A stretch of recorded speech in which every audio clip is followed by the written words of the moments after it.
So hi guys, welcome back to my channel. This is auto Johnny official. తెలుసుగా, నేను మీ Srikanth. So మొత్తానికి అయితే ఈరోజు లేక మా బామ్మర్ది వాళ్ళ ఇంటికి అయితే వచ్చేసానమాట. ప్లస్ దారిలో మా బావ వాళ్ళు వెళ్ళింది. ఇద్దరు అన్నదమ్ములు ఒకటి దగ్గర ఉన్నారు. సో చూపిస్తాను. మా బావ ఎట్లా స్టైల్ ఉన్నాడే, వస్తే బాగా మీకు రిజల్ట్ తెలుస్తుంది. నేను మా బామ్మర్ది అంటే మా బావని పరామర్శించడానికి వచ్చిండు. సో సిచ్యువేషన్ ఏంటంటే, మా బావ ఇట్లా ఎందుకున్నాడంటే, మీరు అనుకుంటుండొచ్చు బాద్షాలేక కూర్చున్నాని, ఆ పరిస్థితి వేరుంది. చూపిస్తా చూడు. ఇక్కడ కనిపిస్తుంది కదా కాలు, ఈ పాటికి మీకు అర్థమైపోయి ఉంటుంది ఏదో అయిపోయిందని. ఏం లేదు ఐస్, ఈ మన నేనున్న బిల్డింగ్ బయట చూస్తున్నట్టయితే అక్కడ ఆపోజిట్ ఉంది కదా, దాని ముందు ఒక చింత చెట్టు ఉంటుంది అనమాట. చిన్న గ్రౌండ్ లాంటిది ఉంటుంది. ఆడ పెద్ద చింత చెట్టు ఉంది. అది ఎక్కి చింతకాయలు తిందామని ఎక్కిండట.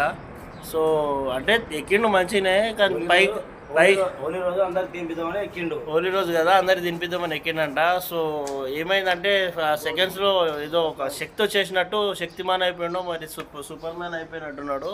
ఒకటి గాలి ఎగరదామని చూసినట్ట డైరెక్ట్ కింద పడిపోయాడు. చెట్టు పై నుంచి కింద పడ్డాడు. గాలి సరిగా తట్టుకోలేదన్నమాట. అంటే సరిగ్గా గాలి కొట్టుంటే ఎగిరేటోడేమో, కానీ ఇంకా ఏదో అట్లా అయిపోయి కింద పడిపోయాడు అనమాట. సో మొత్తానికైతే కాలు ఇట్లా ఫ్రాక్చర్ అయిపోయింది. సో చూపించారంట, కనీసం 1 month దాకా లేస్తాడు, వాక్ చేస్తాడు 1 month లోపు అని నేనైతే గట్టిగా కోరుకుంటున్నా. 1 month లోపు లేవాలి, పరిగెత్తాలి, నాతో కలిసి మందు తాగాలి. నాకు ఉండదా గాయస్ చెప్పు. ఏమో మందు గిట్ట తాగను చేయను అని అంటుండు. మరి తాగుతాడో లేదో, ఇంకా వాళ్ళ తమ్ముడు గిట్ట ఎంత బాధపడుతుంది చూడండి. సో ఇది గాయస్ సంగతి. సో వీడియో నచ్చితే లైక్ చేయండి, షేర్ చేయండి. మా బావకు మాత్రం కొంచెం త్వరగా నయం అవ్వాలని కోరుతుంది గాయస్.